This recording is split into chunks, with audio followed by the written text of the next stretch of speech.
Татар яшьләре көннәрен үткәрү күркәм гадәткә әверелде. Быел да бөтен дөньяга сибелгән татар яшьләре Казан каласына җыелды. Аларны әллә каян танырга була.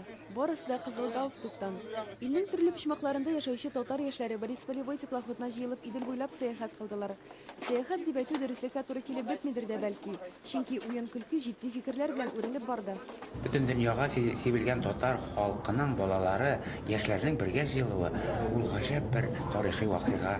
Чөнки бүгенге көндә рухи тәрбия мәсьәләсе көн тәртибенә куелган. Фәнни-техник прогрессның шул кадәр нык сикереше чорында рухи тәрбия артка калса, киләчәгебезнең матур булуына һич тә ышаныч юк.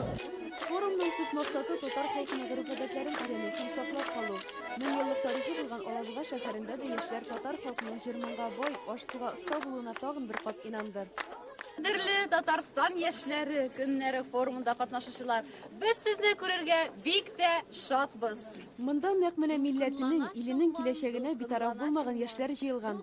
Без татар яшьләре бердәм булырга тиеш. Менә шундый чаралардан соң берләшү ягы тагын да җиңеләя, тагын да якты киләчәккә зур өметләр баглыйбыз. Без бүгенге татар яшьләре милләтнең киләчәге. Әлеге курултайда катнашучы яшьләрнең географиясе елдан ел киңәя. Быел да Удмуртия, Свердловск, Ульяновск өлкәләренә хәтта илдән дә бик күп делегатлар катнашты. Алар монда татар халкының мәдәнияте тарихы белән тәкъдим сабакларын үзләштерде. Бүгенге көндә актуаль булган бизнес-маркетинг терминнары да еш яңгырады биредә. Былтыр мин беренче тапкыр булган идем, быел икенче тапкыр. Шуңа күрә быел минем монда бик күп дуслар, танышлар, алар белән бик яхшы вакыт үткәрдек, күп файдалы әйберләр үзем өчен белдем. Күп конкурслар, бизнес-семинарлар. Радиода рубрика ачылды. Безнең Ульян шәһәреннән Усманов Илдар президент булды, без аның пиар компаниясында уздырдык.